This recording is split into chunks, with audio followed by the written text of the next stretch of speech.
Express में आप सभी का बहुत स्वागत है। मैं हूं आपके साथ में अमनदीप। खबरों की शुरुआत करते हैं। देश भर में आज विजयदशमी की धूम है।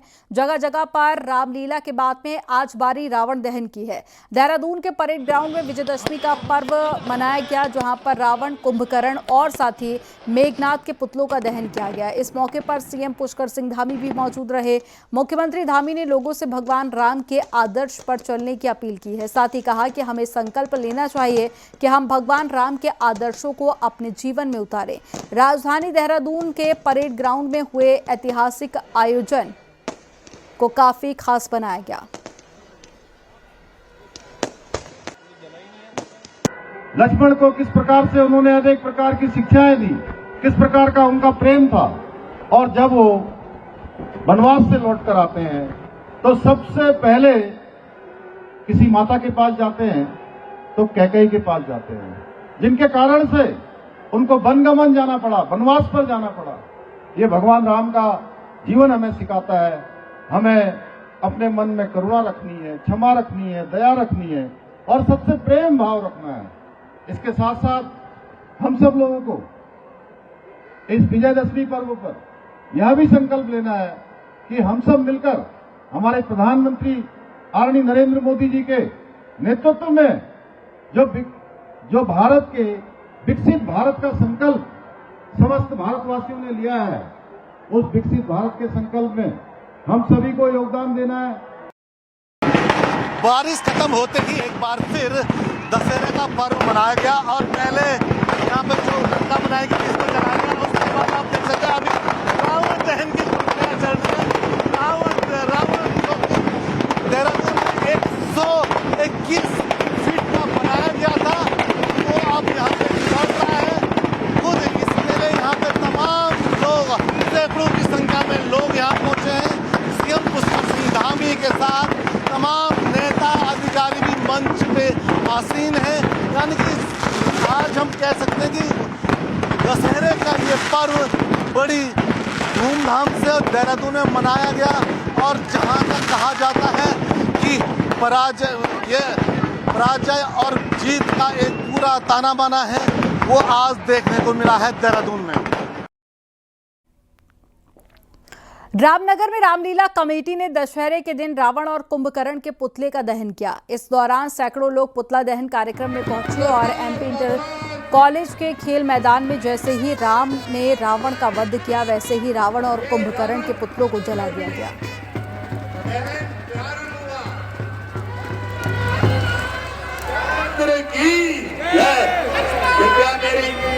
और देखिए विभीषण के कहने पर प्रभु श्री रामचंद्र जी ने तो रामनगर की ये तस्वीरें आपको दिखा रहे हैं, जहां पर एमपी कॉलेज मैदान में रावण का दहन किया गया और रावण के साथ में कुंभकर्ण और मेघनाथ का पुतला भी जलाया गया।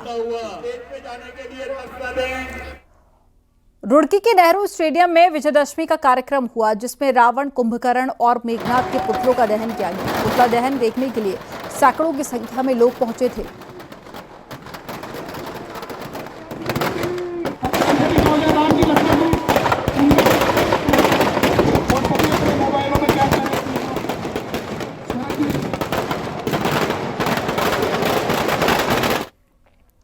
अल्मोड़ा में ऐतिहासिक दशहरा मनाया गया। इस बार रावण परिवार के 18 पुतले बनाए गए और सभी पुतलों को दहन करने से पहले पूरे शहर में भ्रमण कराया गया। करीब 1 महीने से पहले ही इन पुतलों को तैयार किया जा रहा है। जैसे ही इन पुतलों को नगर में निकाला गया, लोगों की भीड़ उमड़ पड़ी और अल्मोड़ा से आपको भी दिखाते हैं उत्तर भारत का सबसे प्रसिद्ध दशहरा आयोजन।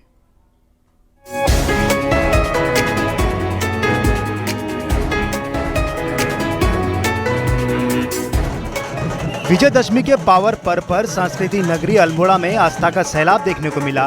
जैसे ही सड़कों पर रावण परिवार के पुतलों को घुमाना शुरू किया गया, क्या स्थानीय लोग और क्या पर्यटक, सभी लोग एकटक इन जीवंत पुतलों को निहारते रहे। कई पर्यटकों ने इन पुतलों को अपने मोबाइल में भी कैद किया, तो कई लोगों के लिए इन खूबसूरत पुतलों को देखकर इसे अपने लिए एक यादगार पल भी माना। भिवानी से आई हूँ। मुझे बहुत अच्छा लग रहा है यहाँ पर आके, और यहाँ पर बहुत सारे पुतले हैं। यहाँ मतलब इतने सारे पुतले देखने को मिल रहे हैं, मुझे बहुत अच्छा लग रहा है यहाँ पे मेघनाथ, रावण, मेघनाथ, कुंभकर्ण सबके पुतले हर साल बनते हैं। इसके अलावा सारे पुतले यहाँ पे बनते हैं और सब लोग इसको देखने के लिए हर साल आते हैं। और ऐसा अल्मोड़ा में ही होता है और पूरे बाजार में ही पुतलों को घुमाया जाता है। अल्मोड़ा ही एकमात्र ऐसा शहर है जहां रावण परिवार के पुतलों को भी तैयार किया जाता है, जिसमें रावण के साथ कुंभकर्ण, मेघनाथ, ताड़का, शूर्पणखा, अक्षय कुमार, खरदूषण और मारी जैसे पुतले हर साल तैयार किए जाते हैं। पुतले बेहद ही आकर्षक बनाए जाते हैं। इस मौके पर राजनीतिक हस्तियों का भी जमावड़ा लगता है। अल्मोड़ा के लिए अपने आप में ऐतिहासिक दिन है और इस दशहरे के पावन पर्व पर, विजयदशमी के इस पावन पर्व पर अल्मोड़ा की जो दशहरे का महोत्सव है अपने आप में देश में नंबर 1 स्थान में है। देश विदेश से इस दशहरे के महोत्सव को देखने के लिए आते हैं। धीरे धीरे पुतले बढ़ते गए और लगातार ये अपना शिखर होटल तिराहे के पास से पुतलों का उद्घाटन होता है। उसका पूरे बाजार का भ्रमण करते हुए ये पुतले जूलॉजी ग्राउंड में जाकर इनका दाह संस्कार किया जाता है। अल्मोड़ा में पुतलों के निर्माण के बाद बाजार भ्रमण करने की परंपरा सदियों पुरानी है। यहाँ रावण परिवार के पुतलों को बनाकर पहले पूरे बाजार में घुमाया जाता है और फिर उनका दहन किया जाता है। इन पुतलों को सिर्फ देखने के लिए ही दूर दूर से लोग यहाँ आते हैं। न्यूज़ 18 के लिए अल्मोड़ा से किशन जोशी की रिपोर्ट।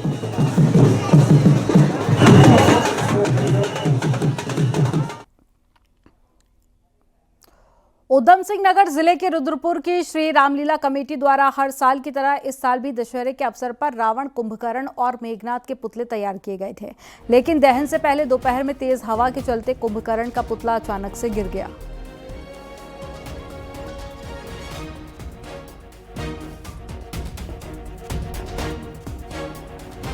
वहीं रुद्रपुर के ही गांधी पार्क में लगाए गए रावण और मेघनाथ के पुतले भी तेज हवा और बारिश के चलते गिर गए। रुद्रपुर में ही सुबह से ही तेज हवा और बारिश का दौर जारी था। विजयदशमी होने के चलते गांधी पार्क में पुतला दहन की तैयारी की जा रही थी और तेज हवा से पहले रावण का पुतला गिरा और फिर मेघनाथ का पुतला भी धराशायी हो गया।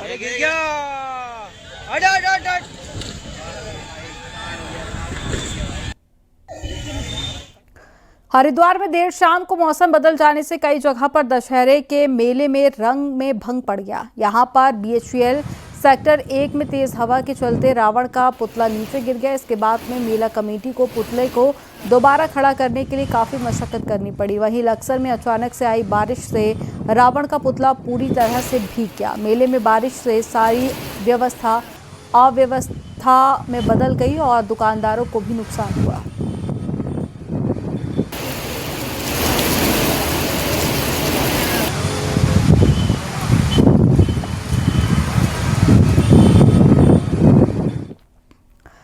दशहरा पर्व पर धर्मनगरी हरिद्वार के अखाड़ों मठों में शस्त्र पूजा की गई। कनखल के महानिर्वाणी अखाड़े में साधु संतों ने पारंपरिक शस्त्र पूजा की और महानिर्वाणी अखाड़े के साधु संतों ने विधि विधान से शस्त्र पूजा कर परंपरा को आगे बढ़ाया। अखाड़े के सचिव महंत रविंद्रपुरी ने कहा कि सनातन धर्म में शास्त्रों और शस्त्रों की पूजा करने की परंपरा रही है। विजयदशमी के मौके पर विशेष तौर पर शस्त्रों की पूजा की जाती है।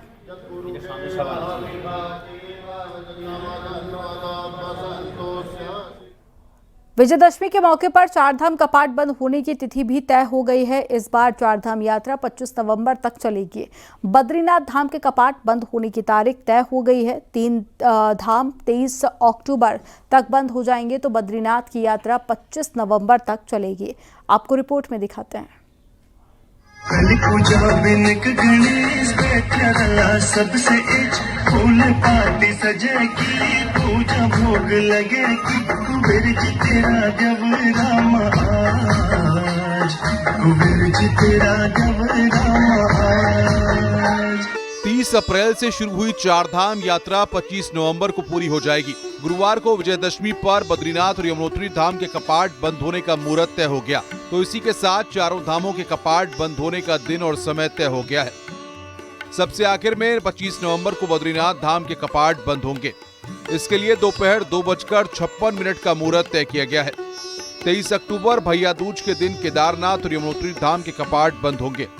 केदारनाथ के कपाट जहां सुबह 8:30 बजे बंद होंगे, वहीं यमुनोत्री के कपाट दोपहर 12:30 बजे बंद होने हैं। सबसे पहले 22 अक्टूबर को सुबह 11:36 पर गंगोत्री धाम के कपाट बंद होंगे।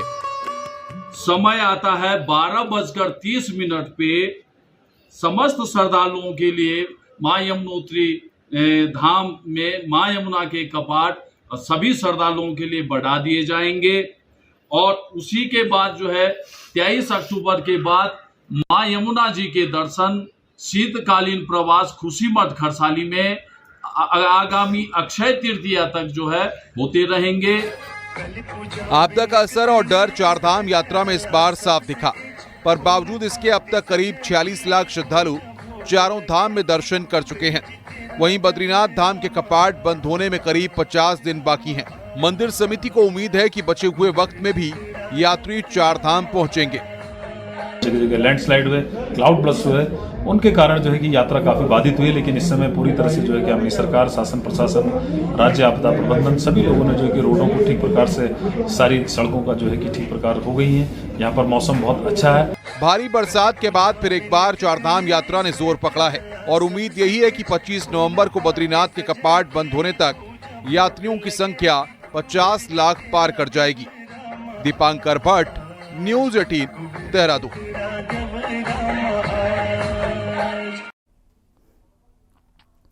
मुख्यमंत्री पुष्कर सिंह धामी ने आज शहीद स्थल रामपुर तिराहा मुजफ्फरनगर में उत्तराखंड राज्य आंदोलनकारी शहीदों की याद में आयोजित कार्यक्रम में हिस्सा लिया और शहीदों को श्रद्धांजलि दी। मुख्यमंत्री ने कहा कि उत्तराखंड राज्य के निर्माण और बेहतर भविष्य के लिए आंदोलनकारियों ने अपना वर्तमान बलिदान कर दिया था। उत्तराखंड की जनता सदैव इन वीरों की ऋणी रहेगी। सीएम धामी ने घोषणा की है कि शहीद स्थल को मास्टर प्लान के तहत विकसित किया जाएगा और यहां संग्रहालय को भव्य रूप दिया जाएगा। साथ ही बस स्टॉपेज और कैंटीन का भी निर्माण होगा। सीएम धामी ने कहा कि राज्य आंदोलनकारियों के बलिदान से ही उत्तराखंड राज्य बना और इसीलिए आंदोलनकारियों और उनके आश्रितों के लिए सरकार कई योजनाएं चला रही है। आपको बता दें कि 2 अक्टूबर 1994 में मुजफ्फरनगर के रामपुर तिराहा पर उत्तराखंड आंदोलनकारियों पर यूपी पुलिस ने गोलियां बरसाई थी, जिसमें 7 आंदोलनकारी शहीद हुए थे और 16 महिलाओं के साथ में बलात्कार का आरोप लगा था।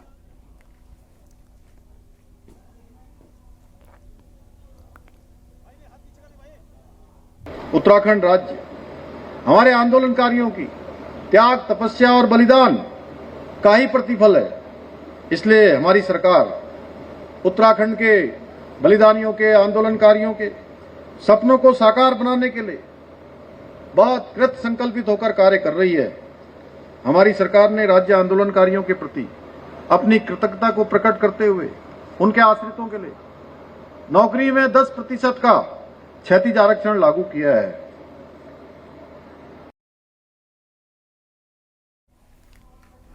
इससे पहले सीएम पुष्कर सिंह धामी देहरादून में कचहरी के शहीद स्थल पर जाकर रामपुर तिराहा कांड में शहीद राज्य आंदोलनकारियों को भावपूर्ण श्रद्धांजलि दी और शहीदों के चित्र पर माल्यार्पण किया। इस दौरान सीएम ने कहा कि सरकार शहीदों के सपनों के अनुसार राज्य के लिए काम कर रही है। मुख्यमंत्री ने कहा कि राज्य आंदोलनकारियों के संघर्ष और बलिदान से ही उत्तराखंड राज्य का निर्माण संभव हो सका है। राज्य सरकार आंदोलनकारियों और शहीदों के परिजनों के कल्याण के लिए संकल्पित है और उनके हितों और सम्मान की रक्षा के लिए हर संभव प्रयास करती रहेगी। पूर्वक गोलियां चलाई गई, अमानवीय व्यवहार महिलाओं के साथ किया गया और हमारे आंदोलनकारियों को, बलिदानियों को अपनी जान देनी पड़ी। मैं उन सभी आंदोलनकारियों को नमन करता हूं जो हमारे बलिदानी हैं, उनको श्रद्धांजलि अर्पित करता हूं। उत्तराखंड मदरसा बोर्ड की चेयरमैन मुफ्ती शमून कासमी को देहरादून शहीद स्थल से उल्टे पैर वापस लौटना पड़ा। मुफ्ती शमून कासमी राज्य आंदोलनकारियों को श्रद्धांजलि देने कचहरी स्थित शहीद स्थल पहुंचे थे। दशहरे को लेकर शमून कासमी ने कहा कि आज का दिन प्रदेशवासियों के लिए शुभ है। बस ये सुनकर वहां मौजूद राज्य आंदोलनकारी भड़क गए और कासमी को विरोध के चलते शहीद स्थल से उल्टे पैर लौटना पड़ा। इस दौरान राज्य आंदोलनकारियों ने शमून कासमी की खूब खरी खोटी भी सुनाई और वहां से जाने को मजबूर कर दिया। 2 अक्टूबर को मुजफ्फरनगर के रामपुर तिराहा में दिल्ली जा रहे उत्तराखंड राज्य आंदोलनकारियों के ऊपर गोलियां बरसाई गई थी और इस दिन को राज्य आंदोलनकारी काले दिवस के रूप में याद करते हैं। हमारे भाइयों ने प्राणों की आहुति दी और आप शुभ दिन बता रहे हैं इसको। ये अशुभ दिन है। हमारी रुइया ये हमारी माताओं और बहनों की अस्मत लूटी गई और आप शुभ दिन बताए। जाइए आप यहाँ से, आप जाइए यहाँ से, आप इसको शुभ दिन बता रहे हैं। काला दिन है आज का दिन। जाइए अंदर, छोटे छोटे बच्चों की फोटो आप शुभ दिन बता रहे हैं इसको। जब पता नहीं होता ना मत आइए यहाँ पर। रामनवमी क्या बात है। इन्होंने कहा तुम दिन हमारे लिए कहा कि नहीं, कहा पूछो। मीडिया का सामने कहा कि नहीं, कहा हमारे भाइयों ने प्राणों की आहुति दी और आप शुभ दिन बोल रहे हैं इसको। अशुभ दिन नहीं है हमारे लिए। देहरादून से खबर है जहां पर 5 अक्टूबर को होने वाली यूके SSSC की परीक्षा स्थगित हो गई है। एडीओ कोऑपरेटिव के 35 पदों के लिए 5 अक्टूबर को एग्जाम होना था, जिसके लिए देहरादून और हल्द्वानी 2 शहरों में सेंटर बनाए गए थे। वहीं आयोग के चेयरमैन GS मार्तोलिया का कहना है कि कैंडिडेट के फीडबैक के आधार पर पेपर को स्थगित करने का फैसला लिया गया है। पेपर लीक मामले में कांग्रेस शुक्रवार को देहरादून में प्रदर्शन करेगी और कांग्रेस ने मुख्यमंत्री आवास कूच का प्रोग्राम तय किया है, जिसमें सीनियर नेता मौजूद रहेंगे। वहीं बीजेपी प्रदेश महामंत्री दीप्ति रावत ने कहा कि मुख्यमंत्री CBI जांच को मंजूरी दे चुके हैं, लेकिन कांग्रेस की हालत यह है कि उनके पास में जब कुछ करने को नहीं बचा है। आपको रिपोर्ट में दिखाते हैं। कल उत्तराखंड प्रदेश कांग्रेस कमेटी मुख्यमंत्री आवास का घेराव करने जा रही है। कूच का ऐलान हमने किया हुआ है। त्योहारों के बावजूद, दशहरा है, नवरात्र हैं, शादियां हैं, उसके बावजूद कांग्रेस को ये कड़ा निर्णय इसलिए लेना पड़ा कि राज्य में जिस प्रकार से वोट चोरी हो रही है, राज्य में जिस प्रकार से पेपर चोरी हो रही है, वोट जो है वही न कांग्रेस इसको लीड कर रही थी। कांग्रेस केवल अपनी राजनीतिक रोटियां इस आंदोलन के जरिए सेक रही थी। तो मुझे लगता है कि अब जब माननीय मुख्यमंत्री जी धरना स्थल पर पहुंच गए और छात्रों से सीधा संवाद उन्होंने कर लिया, ये भी इस प्रदेश की राजनीति में पहली बार हुआ है, तो उनको कुछ समझ नहीं आ रहा है कि वो क्या करें। तो उन्होंने अपना धरना प्रदर्शन किया, वो करते रहे आगे जो करना है। बीजेपी ने 2027 के विधानसभा चुनावों की तैयारियों के लिए कार्यकर्ताओं को वार्म अप करना शुरू कर दिया है और इसके लिए पार्टी ने अगले 3 महीनों का एक्शन प्लान भी तैयार कर लिया है। आपको रिपोर्ट में दिखाते हैं।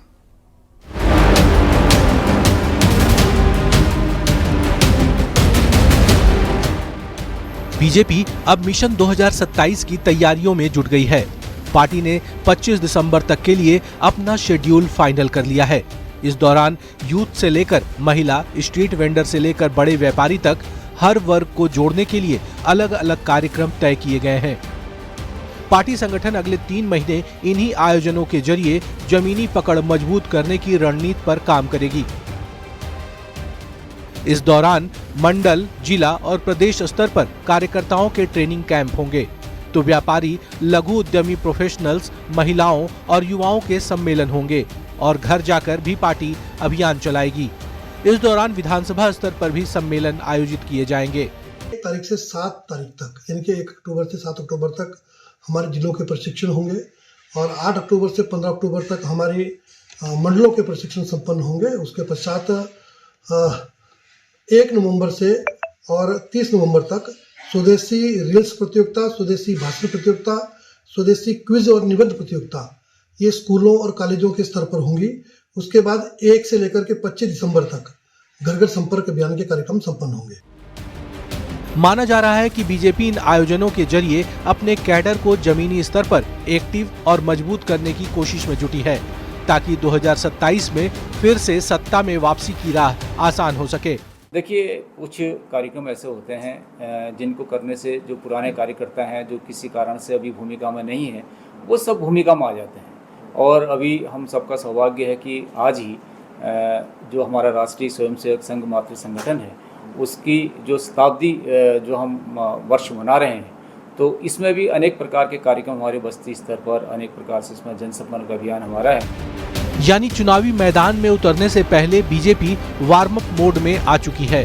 2027 में उसके सामने हैट्रिक की चुनौती है। टारगेट को पूरा किया जा सके, इसके लिए 360 डिग्री होमवर्क भी शुरू कर दिया गया है। देहरादून से कुलदीप चौहान के साथ सुनील नौप्रभात की रिपोर्ट।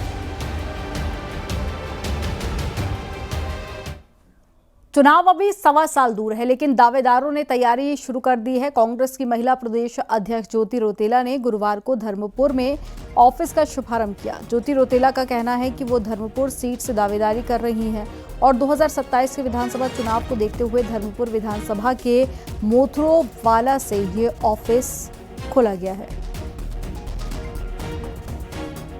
काफ़ी लंबे टाइम से यहाँ पे तैयारी कर रही हूँ और आज मुझे लगा क्योंकि इलेक्शन में 1.25 साल ही बचा हुआ है और कांग्रेस के कार्यकर्ता है, हम लोगों को अगर जनता से मिलना है, लोगों के लिए काम करना है, तो एक ऑफिस जरूरी था। उसके लिए मैंने आज फिर धर्मपुर विधानसभा के बंजारावाला में ऑफिस का उद्घाटन करा। ये आने वाले जो इलेक्शन है उसकी तैयारी के लिए है।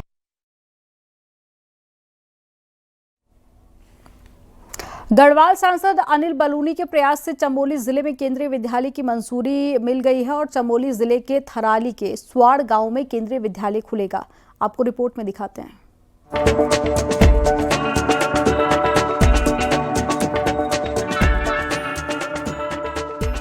चमोली के थराली जिले के दूरस्थ स्वाड़ गांव में अब केंद्रीय विद्यालय खुलने जा रहा है। जिले में केंद्रीय विद्यालय की मांग लंबे समय से की जा रही थी। अब गढ़वाल सांसद अनिल बलूनी के प्रयास से जल्द ही स्वाड़ गांव में केंद्रीय विद्यालय खुलेगा। स्वाड़ गांव एक सैनिक बाहुल्य गांव है, साथ ही ये जिले का दूरस्थ गांव भी है। केंद्रीय विद्यालय खुलने से आसपास के गांव के छात्रों के उज्जवल भविष्य के लिए ये विद्यालय एक मील का पत्थर साबित होगा। केंद्रीय विद्यालय खुलने की केंद्रीय कैबिनेट से अनुमति भी मिल चुकी है, जिसके बाद सांसद अनिल बलूनी ने पीएम मोदी और केंद्रीय शिक्षा मंत्री का आभार जताया है।